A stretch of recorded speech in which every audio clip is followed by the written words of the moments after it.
টানা ছুটির শেষ দিনে ঢাকামুখী মানুষ প্রিয়জনের সঙ্গে ঈদ উদযাপনের সূক্ষ্ম স্মৃতি নিয়ে ফিরছেন কর্মজীবীরা।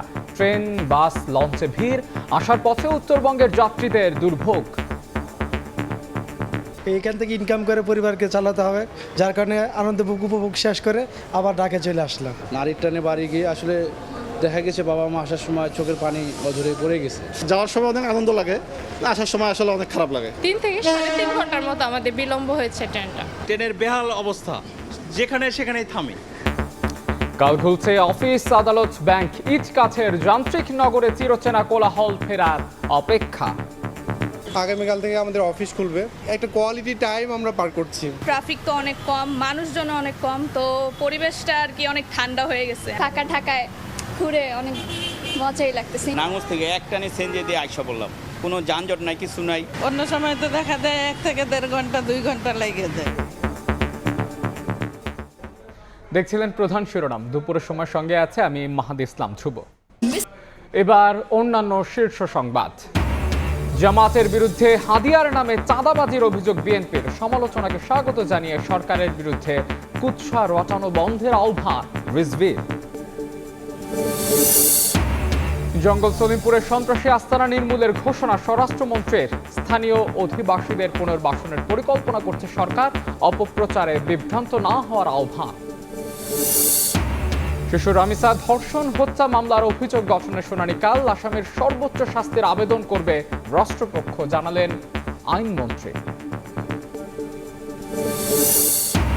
ছুটি শেষ না হতেই বাড়ছে হাম সংক্রমণ। ডিএনসিসির হাসপাতালে নতুন রোগী ভর্তি না নেওয়ার অভিযোগ।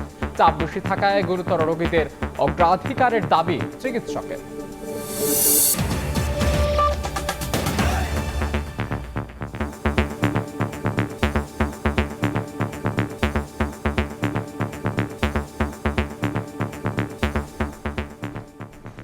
প্রিয়জনের সঙ্গে ঈদ উদযাপনের সুখ স্মৃতি নিয়ে ঈদ কাছের নগরীতে ফিরছে মানুষ।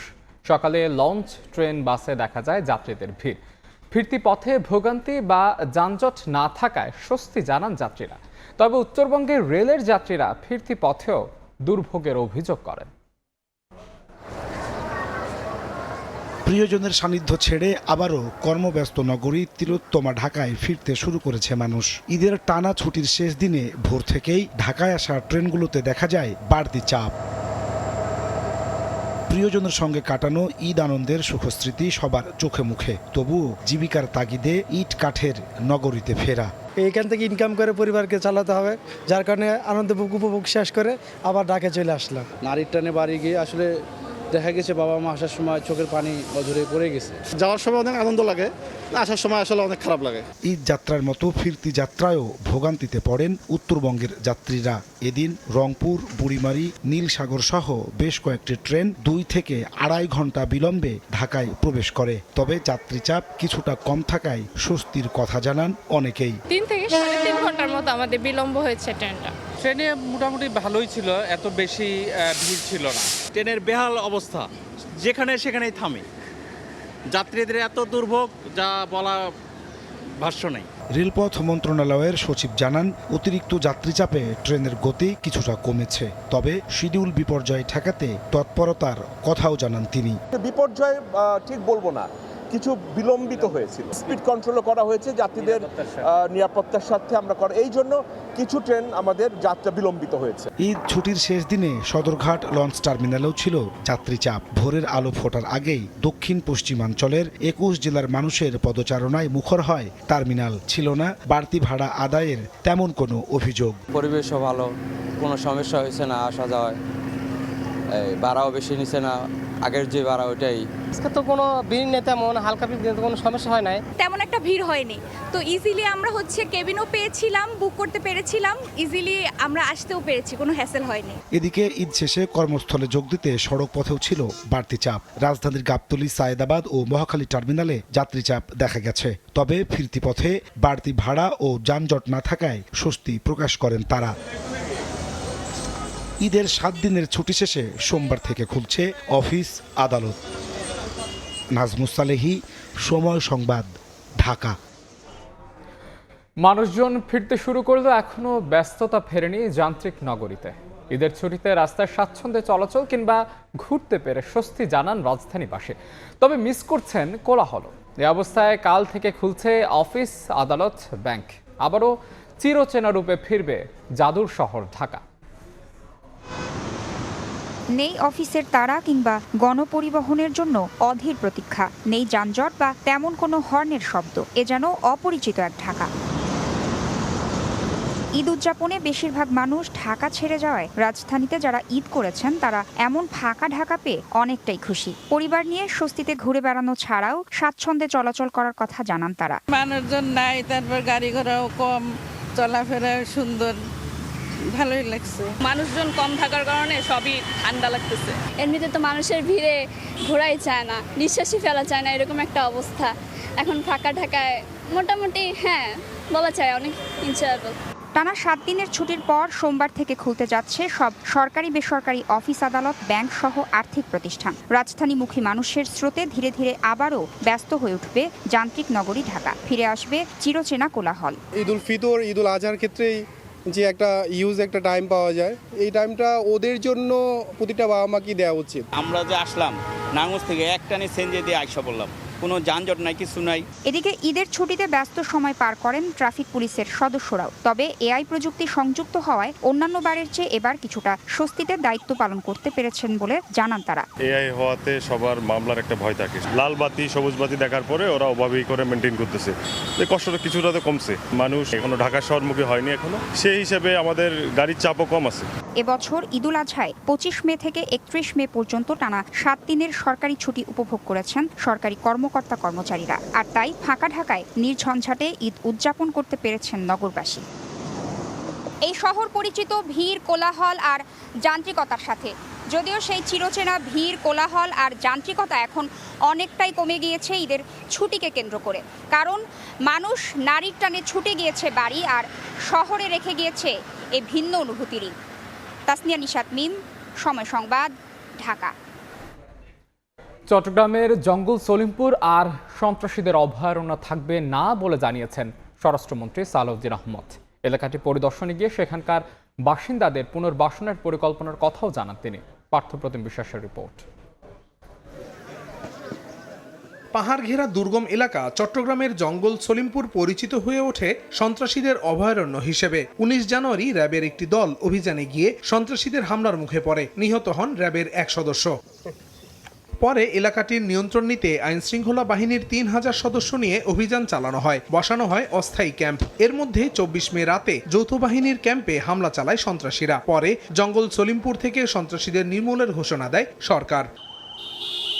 রোববার সকালে জঙ্গল সলিমপুর পরিদর্শন করেন স্বরাষ্ট্রমন্ত্রী। আলীনগর উচ্চ বিদ্যালয়ে আইনশৃঙ্খলা বাহিনী সহ স্থানীয়দের সঙ্গে মতবিনিময় করেন তিনি। আলীনগর, জঙ্গল সলিমপুর, এই জায়গাটা আর কোনো বিচ্ছিন্ন সন্ত্রাসীদের এলাকা থাকবে না, অভয়ারণ্য থাকবে না। সাঁড়াশি এবং যৌথ অভিযানের মাধ্যমে সারা দেশব্যাপী মাদক, সন্ত্রাস, জুয়া এবং চাঁদাবাজি, এই চারটাকে আমরা অ্যাড্রেস করব অত্যন্ত গুরুত্ব সহকারে।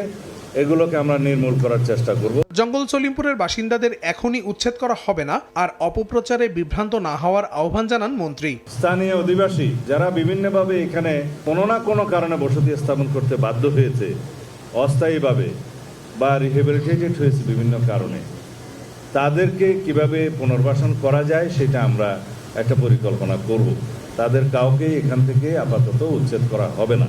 জঙ্গল সলিমপুরে কেন্দ্রীয় কারাগার স্থানান্তর করা হবে বলেও জানান স্বরাষ্ট্রমন্ত্রী। এদিকে স্বরাষ্ট্রমন্ত্রীর পরিদর্শন উপলক্ষে এলাকাটিতে নেওয়া হয় কড়া নিরাপত্তা ব্যবস্থা। সময় সংবাদ, চট্টগ্রাম। শিশু রামিসাকে ধর্ষণের পর হত্যা মামলার অভিযোগ গঠনের শুনানি হবে কাল। এ মামলার রাষ্ট্রপক্ষ আসামির সর্বোচ্চ শাস্তির প্রার্থনা করবে বলে জানিয়েছেন আইনমন্ত্রী মোহাম্মদ আসাদুজ্জামান। এরই মধ্যে আদালতে অভিযোগপত্র জমা দিয়েছে পুলিশ। গত 19 মে রাজধানীর পল্লবীতে ধর্ষণের পর নৃশংসভাবে হত্যা করা হয় শিশু রামিসাকে। এ ঘটনায় ক্ষোভে ফুঁসে ওঠে সারা দেশ। বিভিন্ন জেলায় হত্যাকাণ্ডের প্রতিবাদ জানিয়ে পালন করা হয় নানা কর্মসূচি। ঘটনার পরদিন ভুক্তভোগীর বাবা আব্দুল হান্নান মোল্লা বাদী হয়ে পল্লবী থানায় মামলা করেন। পরে গ্রেফতার করা হয় মূল অভিযুক্ত সোহেল ও তার স্ত্রী স্বপ্নাকে। আসামি সোহেল রানা ঘটনার সত্যতা স্বীকার করে জবানবন্দি দেয়। এরই মধ্যে আসামি সোহেল রানা ও তার স্ত্রী স্বপ্নার বিরুদ্ধে অভিযোগপত্র আদালতে দাখিল করেছে পুলিশ। এতে সোহেলের বিরুদ্ধে ধর্ষণ ও হত্যা এবং স্বপ্নার বিরুদ্ধে হত্যায় সহযোগিতার অভিযোগ আনা হয়। 24 মে অভিযোগপত্র আমলে নিয়ে 1 জুন মামলার অভিযোগ গঠনের শুনানির দিন ধার্য করেন আদালত। রোববার ঝিনাইদহে এক অনুষ্ঠানে আইনমন্ত্রী মোহাম্মদ আসাদুজ্জামান জানান, এ মামলায় আসামির সর্বোচ্চ শাস্তির আবেদন করবে রাষ্ট্রপক্ষ। সরকারের হাতে যতটুকু সময়, যতটুকু ক্ষমতা আছে সেই ক্ষমতা সরকার প্রয়োগ করেছেন। আমি বলেছিলাম 1 সপ্তাহের মধ্যে চার্জশিট হবে। আলহামদুলিল্লাহ আমরা 1 সপ্তাহের মধ্যে চার্জশিট সঠিকভাবে, বাকিটা আদালতের কাজ। আদালতকে আমরা সহযোগিতা করব। আমরা শুধু আদালতের কাছে প্রার্থনা করতে পারি। আমরা প্রার্থনা করব সর্বোচ্চ সাজা, বাকিটা আদালত যেটা ন্যায় বিচারের সাথে মনে করবেন সেটাই করবেন। রামিসা ধর্ষণ ও হত্যা মামলার অভিযোগপত্রে 15 জনকে সাক্ষী করা হয়েছে। আহসানুল করিম, সময় সংবাদ। জামাত হাদিয়ার নামে চাঁদাবাজি করে বলে অভিযোগ করেছেন প্রধানমন্ত্রীর রাজনৈতিক উপদেষ্টা রুহুল কবির রিজভী। সকালে জাতীয় প্রেস ক্লাবে শহীদ রাষ্ট্রপতি জিয়াউর রহমানের 45তম শাহাদাত বার্ষিকী উপলক্ষে জাসাসের আয়োজিত আলোচনা সভায় তিনি এই অভিযোগ করেন। রিজভী বলেন, ফেনীতে চাঁদাবাজির অভিযোগে জামাত নেতা বহিষ্কার হয় ঘটনা এটাই প্রমাণ করে যে জামাতের মধ্যেও চাঁদাবাজ আছে। তারা যেভাবে ছাত্রলীগের মধ্যে গুপ্ত হয়ে থেকেছে, ঠিক তেমনি জামাতের মধ্যেও গুপ্ত হয়ে চাঁদাবাজরা আছে বলে অভিযোগ করেন তিনি। এদেশের মানুষ ধর্মভীরু, তবে জামাতকে পছন্দ করে না বলে মন্তব্য করেন রুহুল কবির রিজভী।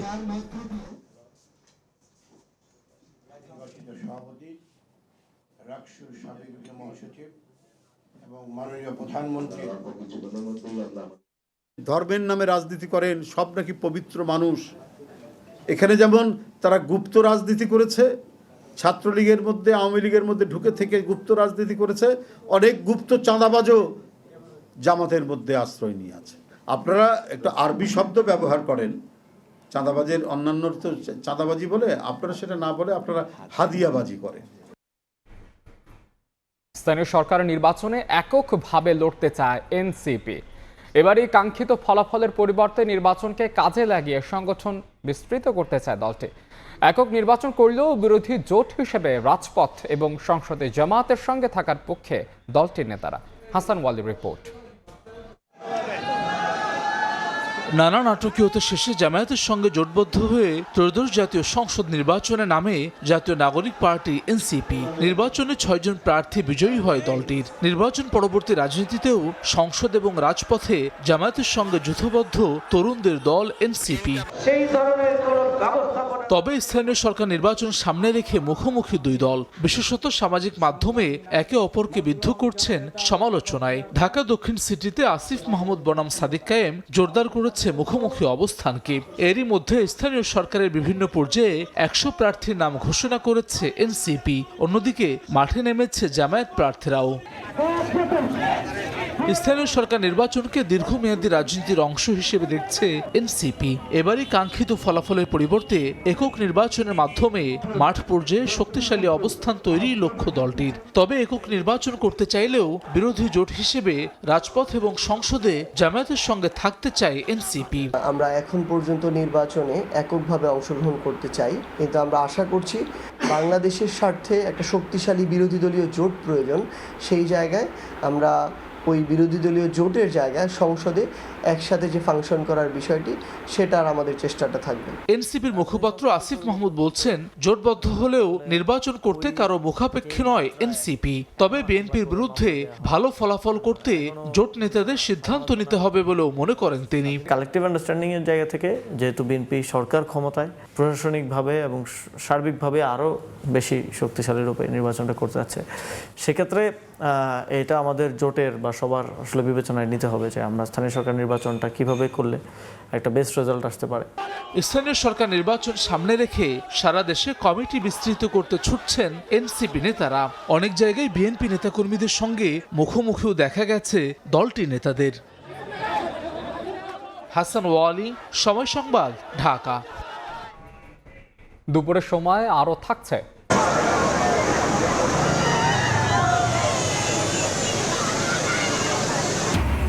ঈদের ছুটিতে কক্সবাজারে পর্যটকের ঢল, নোনা জলে আনন্দ উল্লাস, মা বাবার সঙ্গে চিড়িয়াখানায় শিশুরা, বিভিন্ন বিনোদন কেন্দ্রে দর্শনার্থীর ভিড়।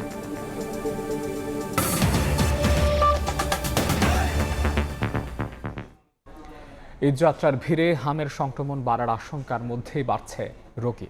চাপ বেশি থাকায় মহাখালীর ডিএনসিসি হাসপাতালে নতুন রোগী ভর্তি না নেওয়ার অভিযোগ করেছেন স্বজনরা। পরামর্শ দেওয়া হচ্ছে বাড়িতে রেখেই চিকিৎসা দেওয়ার। এদিকে চাপ বেশি থাকায় গুরুতর রোগীদের অগ্রাধিকার দেওয়ার দাবি করছেন চিকিৎসকরা।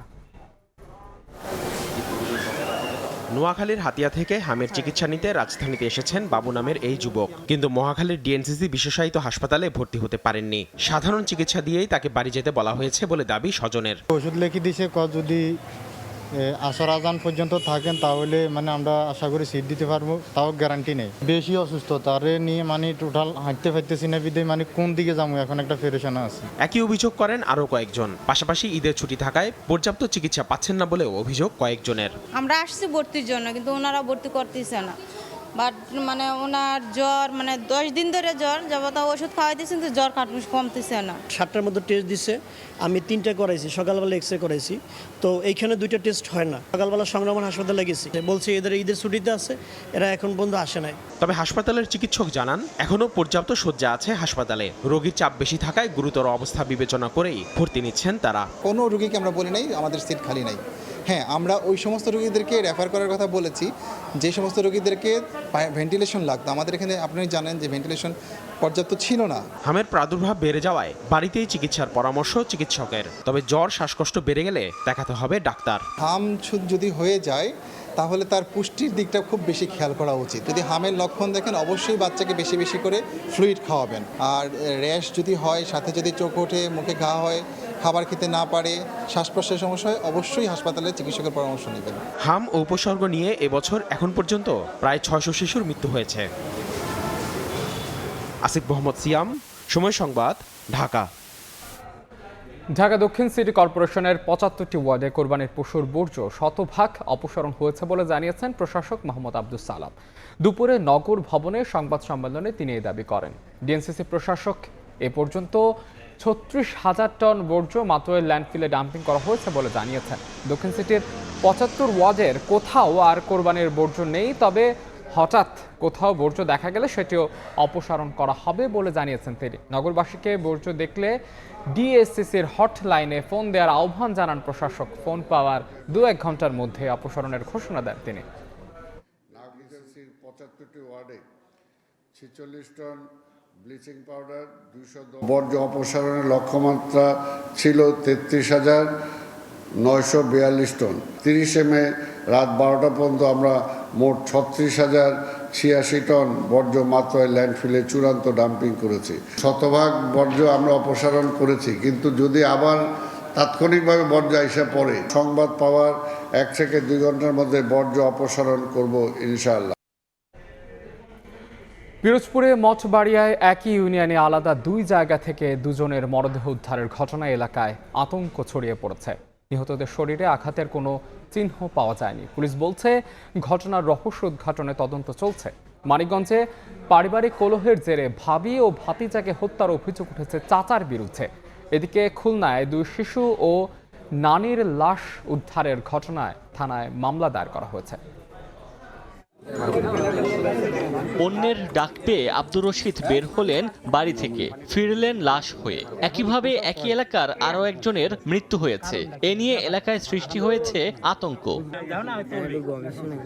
শনিবার রাতে পিরোজপুরের মঠবাড়িয়ার আমরাগাছি ইউনিয়নের আব্দুর রশিদকে বাড়ি থেকে ডেকে নিয়ে যায় কয়েকজন ব্যক্তি। রাতে আর বাড়ি ফেরেননি তিনি। রোববার ভোরে এলাকার মাদ্রাসার পাশ থেকে তার মরদেহ উদ্ধার করা হয়। এদিকে একই ইউনিয়নে সাগরের লাশও বাড়ির পাশের মাঠ থেকে উদ্ধার হয়। নিহত 2 জনের শরীরে কোনো আঘাতের চিহ্ন পাওয়া যায়নি। ঘটনার রহস্য উদ্ঘাটনে তদন্ত চলছে বলে জানিয়েছে পুলিশ। সকালে আইসি, আইয়ে দেখি যে ওই বারান্দা একটা লোক মারা রইয়া পড়িয়ে রয়েছে।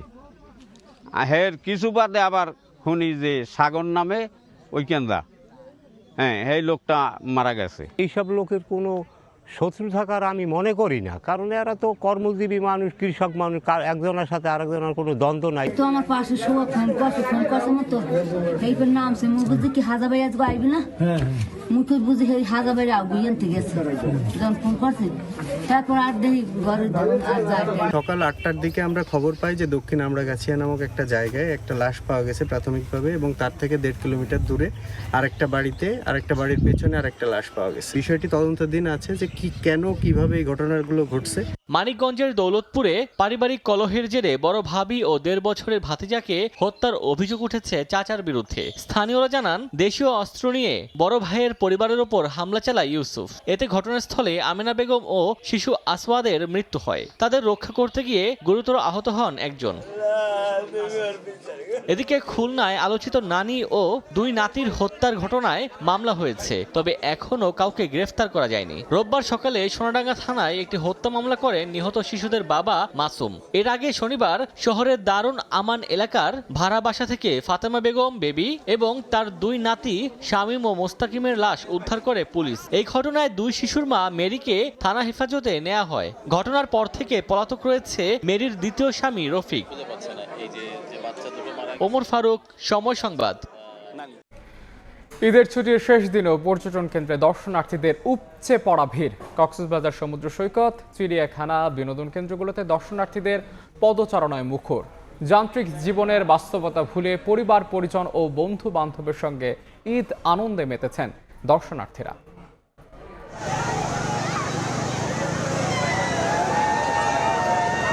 ঈদের টানা ছুটিতে কক্সবাজার সমুদ্র সৈকতে আনন্দ উল্লাসে মেতেছেন সব বয়সী মানুষ। প্রিয়জনের সঙ্গে নেচে গিয়ে সমুদ্র স্নানে ঈদের ছুটি উপভোগ করছেন পর্যটকরা। কেউ আবার সুন্দর এই মুহূর্তকে ফ্রেমবন্দি করে রাখছেন, কেউ ঘোড়ার পিঠে চড়ে কিংবা বিচ বাইকে ঘুরে বেড়াচ্ছেন সৈকতের এক প্রান্ত থেকে অন্য প্রান্তে। ঈদের টানা ছুটিতে কক্সবাজার সমুদ্র সৈকতে ঢল নেমেছে ভ্রমণ পিপাসুদের। বাসা থেকে বলছে যে আমি কক্সবাজারে যাবো বাবা, আমি ঘোড়ার পিঠে চড়বো। এখান থেকে এসে আমরা এত সুন্দর একটা ভিউ পাচ্ছি। ঘোড়ায় রাইড করলাম, গাড়িতে চললাম, স্পিড বোটে চললাম, পাহাড়ে গিয়েছি, বিভিন্ন জায়গায় যাই, কিন্তু আসলে সমুদ্রের যতই আসি ততই ভালো লাগে। সাগরের টান এতটাই ভালো লাগে যে সবসময় আসতেই মনে চায়। পর্যটকের চাপ বাড়লেও নিরাপত্তা নিশ্চিত করতে মাঠে রয়েছে আইন শৃঙ্খলা বাহিনীর বিপুল সদস্য।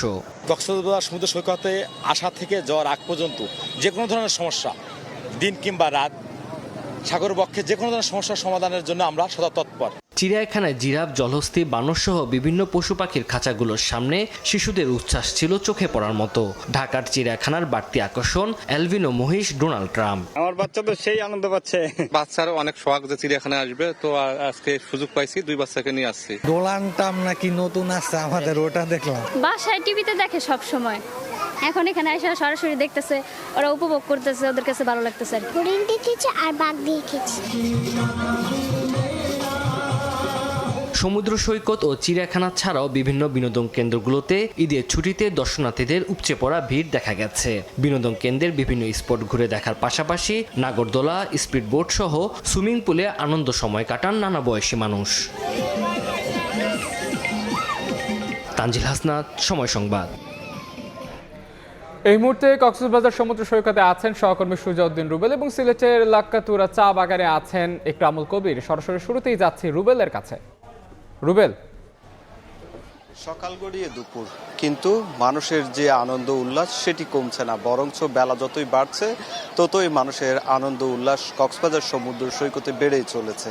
বিশেষ করে যেহেতু তীব্র গরম, সকাল থেকে হালকা গুড়ি গুড়ি বৃষ্টি হয়েছে, ঘণ্টাখানিক কিছুটা স্বস্তি পেয়েছে, কিন্তু বেলা বাড়ার সঙ্গে সঙ্গে কিন্তু যে তীব্র তাপদাহ সেটি বেড়েছে, যার কারণে কিন্তু মানুষের যে প্রশান্তির যে খোঁজে যে সাগরের যে নোনা জল, সেই নোনা জলে নেমে পড়েছেন। এবং বেলা যতই বাড়ছে ততই কিন্তু আমরা লক্ষ্য করছি সমুদ্রের যে নোনা জল, সেই নোনা জলে মানুষের ঢেউয়ের সঙ্গে যে খেলা সেটি করছে। অনেকে ছবি তুলছে, আবার অনেকেই প্রিয়জনকে পানি ছিটিয়ে তাদের যে আনন্দঘন মুহূর্তগুলো, ঈদের যে আনন্দ সেটি উপভোগ করছে। আমরা অনেক পর্যটকের সঙ্গে কথা বলেছি, তারা যে বিষয়টি বলছে, যেহেতু ঈদের টানা ছুটি পেয়েছে, আজকে টানা ছুটির শেষ দিন, সেক্ষেত্রে আজকে অনেকে ফিরে যাবে, আবার অনেকে বলছে অফিসের আরও অতিরিক্ত সময় ছুটি নিয়ে তারা এসেছেন। এবং পর্যটক ব্যবসায়ীরা যে যেটা বলছে আগামী সপ্তাহ পর্যন্ত শুক্র শনিবার পর্যন্ত কিন্তু পর্যটকের চাপ থাকবে। সেক্ষেত্রে তারা যেটা বলছে যেহেতু পর্যটকের চাপ বাড়ছে সেক্ষেত্রে তাদের যে ব্যবসা বাণিজ্য সেটি অনেকটাই ভালো হচ্ছে। শুধু পর্যটকরা শুধু কক্সবাজার সমুদ্র সৈকত নয়, কক্সবাজারের অন্যান্য যে বিনোদনের স্পটগুলো রয়েছে বিশেষ করে মেরিন ড্রাইভ, ইনানি, হিমছড়ি, টেকনাফ থেকে শুরু করে মহেশখালীর আদিনাথ মন্দির থেকে শুরু করে রামুর বৌদ্ধবিহার সব জায়গায় মানুষের যে ভিড় সেটি আমরা নানা মাধ্যমে প্রশাসনের পক্ষ থেকে আসলে নিশ্চিত করেছে। সেখানে বিপুল সংখ্যক পর্যটক ভ্রমণ করছেন। এই বিপুল সংখ্যক পর্যটকের ভ্রমণকে কেন্দ্র করে কিন্তু জেলা প্রশাসন থেকে শুরু করে ট্যুরিস্ট পুলিশ এবং লাইফগার্ড কর্মীরা সবাই একযোগে কিন্তু নিরাপত্তা নিশ্চিত করেছে।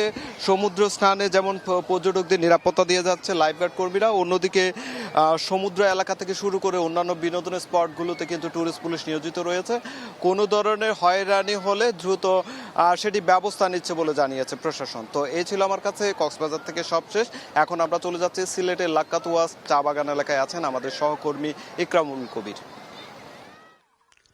আমি এই মুহূর্তে আছি সিলেটের অন্যতম প্রাচীনতম চা বাগান লাক্কাতুরা চা বাগানে। এই বাগান সহ আশেপাশের যে বাগানগুলো আছে মাল্লিছড়া কিংবা আলিবাহার চা বাগান সব বাগানগুলো কিন্তু বিকেল বেলাটায় পর্যটকে মুখরিত থাকে। এখন যদিও মধ্যাহ্নভোজের সময় বা পর্যটকরা যারা আছেন সিলেটের বাইরে সাদা পাথর, বিছনাকান্দি, রাতারগুল কিংবা পান্থমাই বা অন্যান্য জায়গা বিভিন্ন জায়গায় প্রদর্শন করে বিকেল বেলাটা এখানে এসে সবুজে ঘেরা চা বাগানগুলো পরিদর্শন করে থাকে এবং সেই সময়টিতে পর্যটকদের বেশ মুখরিত থাকে এই জায়গাটিতে। এখন আপনারা দেখতে পাচ্ছেন অল্প কিছু পর্যটক রয়েছে। প্রচণ্ড রোদ এবং এই গরমের কারণে পর্যটকরা যারা আছেন তারা এই পাহাড়ের উপরে কিংবা বিভিন্ন ছায়ায় তারা অবস্থান নিয়েছেন। এই মুহূর্তে যদি বলি সিলেটে আজকে প্রচণ্ড তাপমাত্রা এবং এই কারণেই পর্যটক যারা আছেন তারা এই সময়টিতে সাধারণত একটু সাদা পাথরের সেই স্বচ্ছ পানির সাথে খেলা করছে কিংবা জাফলংয়ের পানির সাথে খেলা করছে, কিন্তু কিংবা অন্য কোনো যে বিছনাকান্দি আছে বা অন্যান্য যে পর্যটন কেন্দ্রগুলো আছে সেগুলোতেই তারা সময় কাটাচ্ছে এবং বিশেষ করে সেই সমস্ত এলাকা থেকে তারা দুপুরের পরেই সিলেট নগরীতে প্রবেশ করে। এটি একেবারে নগরীর লাগোয়া একটি চা বাগান এবং এই কারণেই বিকাল বেলাটা যারা সিলেট নগরী বিভিন্ন আবাসিক হোটেলে অবস্থান করে থাকে তারা বিকেল বেলাটা এসে এই জায়গাটিতে সময় কাটিয়ে যায়। প্রায় সন্ধ্যা কিংবা সন্ধ্যা গড়িয়ে কিছুটা সময় পর্যন্ত এই জায়গাটিতে কাটিয়ে যায়। সে কারণেই বিকাল বেলাটা পুরো পরিপূর্ণ থাকে এই বাগান এলাকাগুলোতে। এই মুহূর্তে সেই পরিমাণ পর্যটক বা সেই পরিমাণ যারা পর্যটকরা আছেন তারা খুবই কম এবং যারা আশেপাশে এলাকার ছিলেন কালকে বিভিন্ন জায়গায় ভ্রমণ করে এখানে এসেছেন পর্যটক তারাই কিন্তু এই সময়টিতে তারা এখানে কাটিয়ে যাচ্ছে। মোটামুটি বলা যায় যে সিলেটের এই কয়দিন যে পর্যটন গত বৃহস্পতিবার ঈদের পর থেকে আজকে পর্যন্ত পর্যটক এলাকায় যেই পর্যটন এসছে তারা খুব শান্তিতে তাদের অবস্থান করেছে। মোটামুটি এই ছিল সিলেটের লাক্কাতুরা চা বাগান থেকে সব শেষ। পর্যটক কেন্দ্রগুলোতে দর্শনার্থীদের ঈদ উদযাপনের খবরাখবর সিলেট থেকে জানাচ্ছিলেন ইকরামুল কবির এবং কক্সবাজার থেকে জানাচ্ছিলেন সহকর্মী সুজাউদ্দিন রুবেল। দুপুরের সময় আরও থাকছে। যুক্তরাষ্ট্রের ইরান যুদ্ধে জড়ানো উচিত হয়নি, বিস্ফোরক স্বীকারোক্তি ট্রাম্পের। হস্তক্ষেপ না করলে তেহরান এতদিনে পারমাণবিক পরাশক্তি হয়ে উঠত বলে দাবি।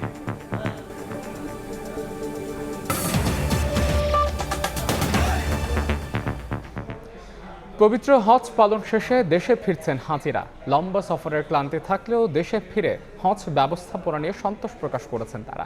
ফিরতি যাত্রার দ্বিতীয় দিনে 14টি ফ্লাইটে 5,795 জন হাজি আজ দেশে ফিরেছেন।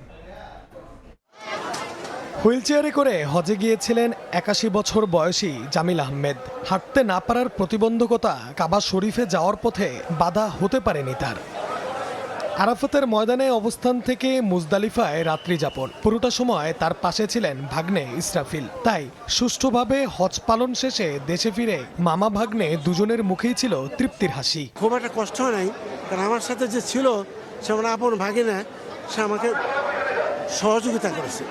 যে হুইলচেয়ারতে ঠেলতে হয়েছে, হাঁটতে হয়েছে অনেক, ছেলে নিয়ে গেছে। আল্লাহরই একটা অবদান ছিল যে প্রত্যেকে যেন ঐশ্বরিক শক্তি আমার ভিতরে চলে আসছে। মামারা যে আদর যত্ন করে আমাদেরকে বড় করেছিল, সেই জায়গায় সেই কিছু ঋণের পরিসমাপ্তি ঘটালাম। দীর্ঘ সফরের ক্লান্তি তবুও দেশের মাটিতে পা রেখে উচ্ছ্বসিত হাজিরা। পবিত্র হজ পালনের সুযোগ পাওয়ায় মহান আল্লাহর প্রতি কৃতজ্ঞতা জানান তারা।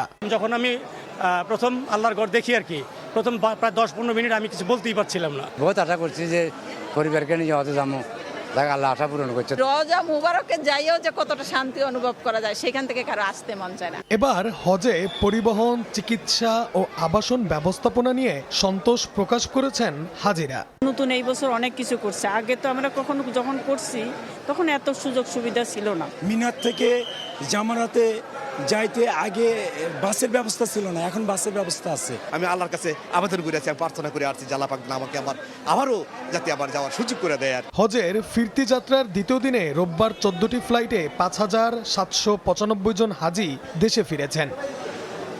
নাইম হাসান, সময় সংবাদ, ঢাকা। এবার আসছে বাজেটের খবর।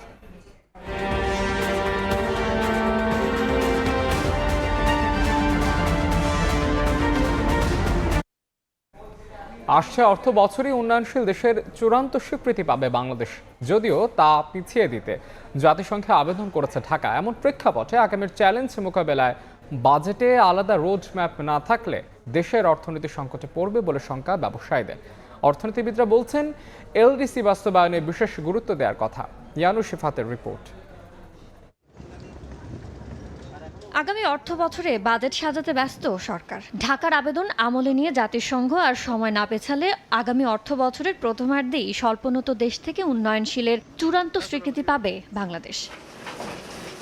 এমন প্রেক্ষাপটে আসছে বাজেটে কতটা গুরুত্ব পাচ্ছে এলডিসি উত্তরণের প্রস্তুতি, সে আলোচনা সমালোচনা বর্তমানে শিল্প, কৃষি, সেবা সব খাতে। আমরাও বিশ্বাস রাখি প্রাইভেট সেক্টর থেকে ইউএনসিডিপি এটা আমাদেরকে অ্যাপ্রুভ করবে। তো 3 বছরের মধ্যে আমাদের টাইম লাইনে যেই সামনে এগিয়ে যাওয়াটা আমাদের সময় মতো করতে পারিনি, এটা আমাদেরকেও কিন্তু প্রাইভেট সেক্টর, পাবলিক সেক্টর মিলে কিন্তু এটা কাজ করে ফেলতে হবে। সক্ষমতা উন্নয়নের জন্য অনেক দেরি হয়ে গেছে আমাদের, এগুলো আরো 4-5 বছর আগে কাজ শুরু হওয়া উচিত ছিল, হয়নি।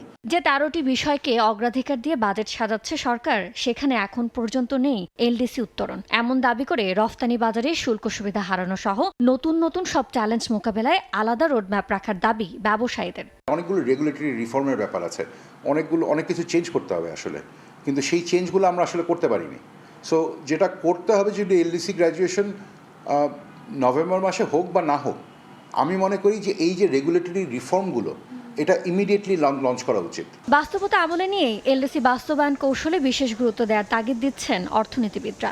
এই বাজেট থেকেই শুরু করতে হবে, এক বাজেটে হবে না, এগুলো একটা ধারাবাহিক কয়েক বছরের বিষয়। একেবারে সুনির্দিষ্ট কৌশল যে এলডিসি গ্র্যাজুয়েশনের পরে কি ধরনের সক্ষমতার অভাবে আমরা ভুগবো এবং সেই সক্ষমতার গ্যাপগুলো কি, সেগুলোর সক্ষমতা বাড়াতে কি লাগবে, সেগুলোর জন্য সরকারের ভূমিকা কি, প্রাইভেট সেক্টরের ভূমিকা কি, এই ধরনের খুব স্পষ্ট সুনির্দিষ্ট কৌশল আমি দেখিনি এখনো। এইখান থেকে যদি উত্তরণ করি তাহলে আমাদের যে প্রস্তুতিটার দরকার আছে সেই প্রস্তুতিটা বাস্তবায়নে আমরা পিছিয়ে আছি। সুতরাং আমার সেই কৌশলটা বাস্তবায়ন করার ক্ষেত্রে মনোযোগী হওয়াটা একটা খুবই গুরুত্বপূর্ণ জায়গা। এটাতে আমাদের পিছিয়ে দেওয়া হোক বা না হোক। 2024 সালে এলডিসি থেকে চূড়ান্ত উত্তরণের সুপারিশ করেছিল জাতিসংঘের committee for development policy CDP. তবে করোনার কারণে প্রস্তুতির জন্য 2 বছর সময় বাড়িয়ে দেয় সংস্থাটি। ইয়ানু শিফাত, সময় সংবাদ, ঢাকা। এবার বাণিজ্যের খবর।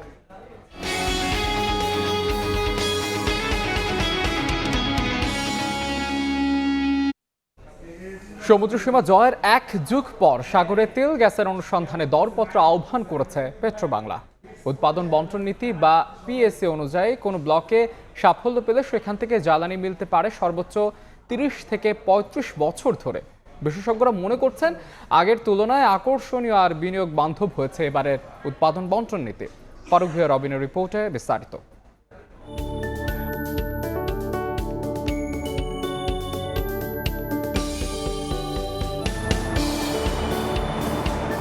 সুনীল জলরাশির তলে বিপুল সম্পদের হাতছানি। ভারত মিয়ানমারের সঙ্গে সমুদ্র সীমা জয়ের পর কেটে গেছে 1 যুগেরও বেশি সময়, তবু শুরু হয়নি বঙ্গোপসাগরে তেল গ্যাস অনুসন্ধানে জোরালো কার্যক্রম।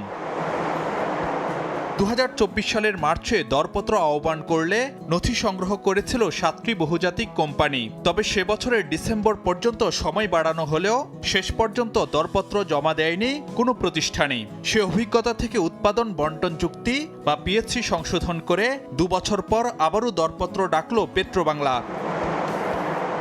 জ্বালানি খাতের নীতি নির্ধারক ও বিশেষজ্ঞরা মনে করেন এবারের পিএসসি বিদেশি কোম্পানিগুলোর জন্য তুলনামূলকভাবে বেশি আকর্ষণীয়, যেখানে থাকছে গ্যাসের দাম বাড়ানো, পাইপলাইন ট্যারিফ, শর্ত সাপেক্ষে রফতানির সুযোগ সহ বেশ কিছু নতুন সুবিধা।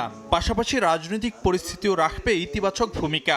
পিএসসিটা অনেক বিদেশি ইনভেস্টর বান্ধব করা হয়েছে, যেটাতে তারা আগ্রহ পাবে।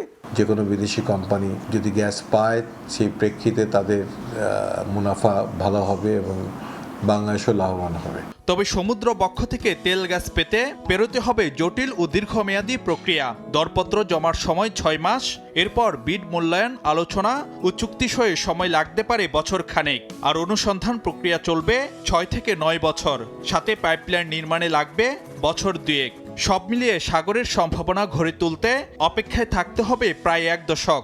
গ্যাস পাওয়ার পরেও এটাকে ডেভেলপ করতে যে সময় লাগবে, সব কিছু যদি ফেভারেবল হয় 8-10 বছরের আগে গ্যাস অ্যাকচুয়ালি সরবরাহ আশা করা যায় না। এটা একটা দীর্ঘমেয়াদী জিনিস। আমাদের বে অফ বেঙ্গলটা অত শান্ত না, এখানে সব কাজ করার মধ্যে সক্ষমতার একটা ব্যাপার আছে।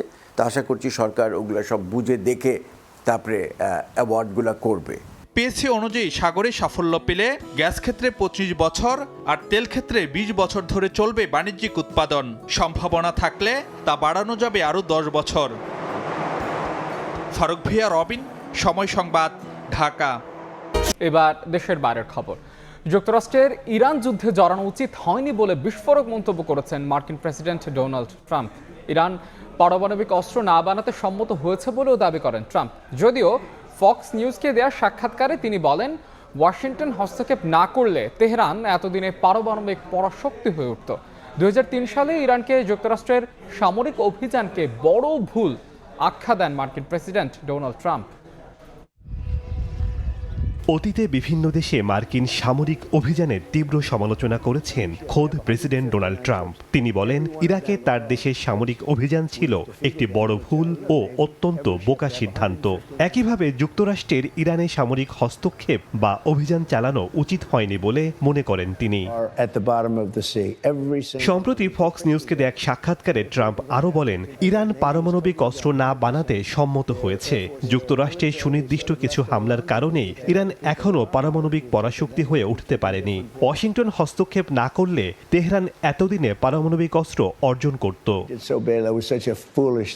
পুত্রবধূ লরা ট্রাম্পকে দেওয়া সাক্ষাৎকারে ট্রাম্প দাবি করেন, যুক্তরাষ্ট্র ইচ্ছাকৃতভাবেই ইরানের সামরিক কাঠামোর বড় অংশকে লক্ষ্যবস্তু করেনি। তিনি বলেন, দেশটির সামরিক বাহিনীর একটি অংশ তুলনামূলকভাবে মধ্যপন্থী। যুদ্ধের সময় পুরো রাষ্ট্রযন্ত্র ধ্বংস করে দিলে দীর্ঘমেয়াদে আরও বড় সংকট তৈরি হতে পারে। তিনি বলেন, অতীতে এমন ভুল হয়েছে যে একটি দেশের সবকিছু ধ্বংস করে দেওয়ার ফলে দেশটি কয়েক দশকেও পুনর্গঠন করতে পারেনি। মধ্যপ্রাচ্যে যুক্তরাষ্ট্রের সামরিক হস্তক্ষেপ এবং ইরান প্রসঙ্গে ট্রাম্পের এ ধরনের মন্তব্য নতুন কোনো রাজনৈতিক বিতর্কের জন্ম দিতে পারে বলে মনে করছেন বিশ্লেষকরা। শেখ সাদি মারজান, সময় সংবাদ। সাফ চ্যাম্পিয়নশিপে নিজেদের গ্রুপ পর্বের শেষ ম্যাচে আজ স্বাগতিক ভারতের বিপক্ষে মাঠে নামবে ডিফেন্ডিং চ্যাম্পিয়ন বাংলাদেশ।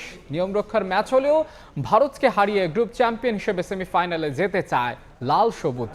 আসরের প্রথম ম্যাচে মালদ্বীপের বিপক্ষে 4-2 গোলে জয় পায় বাংলাদেশ। তবে সে ম্যাচে একাধিক সুযোগ নষ্ট করায় সমালোচনায় পড়তে হয় বাটলারের দলকে। ভারতকে হারিয়ে গ্রুপ সেরা হয়ে সেমিফাইনালে যাওয়ার লক্ষ্যে বর্তমান চ্যাম্পিয়নদের আক্রমণে গুরু দায়িত্ব নিতে প্রস্তুত আনিকা। অফ ফর্মে থাকা ঋতুপর্ণা চাকমাকে নিয়ে আলাদা সেশন করেছেন ফিটনেস কোচ ক্যামেরন লট। ব্লু টাইগ্রাসদের বিপক্ষে ম্যাচের আগে অবশ্য নির্ভার বাটলার। ইনজুরি থেকে ফিরছেন 2 অভিজ্ঞ সিনিয়র ক্যাম্পেইনার শিউলি আজিম ও মনিকা চাকমা। তাতেই পূর্ণ শক্তির দল নিয়ে মাঠে নামবে বাংলাদেশ কোচ। তবে একাদশে 2 পরিবর্তনের আভাস দিয়েছেন তিনি।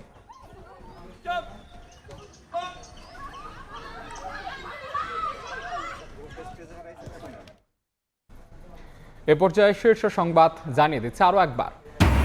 ঈদের টানা ছুটির শেষ দিনে ঢাকামুখী মানুষ, ট্রেন, বাস, লঞ্চে ভিড়, ফিরতি পথে উত্তরবঙ্গের যাত্রীদের দুর্ভোগ। কাল খুলছে অফিস আদালত, চিরচেনা কোলাহল ফেরার অপেক্ষা। জঙ্গল সলিমপুরে সন্ত্রাসী আস্তানা নির্মূলের ঘোষণা স্বরাষ্ট্রমন্ত্রীর। স্থানীয় অধিবাসীদের পুনর্বাসনের পরিকল্পনা করছে সরকার। অপপ্রচারে বিভ্রান্ত না হওয়ার আহ্বান। এবং জামাতের বিরুদ্ধে হাদিয়ার নামে চাঁদাবাজির অভিযোগ বিএনপির। সমালোচনাকে স্বাগত জানিয়ে সরকারের বিরুদ্ধে কুৎসা রটানো বন্ধের আহ্বান রিজভীর।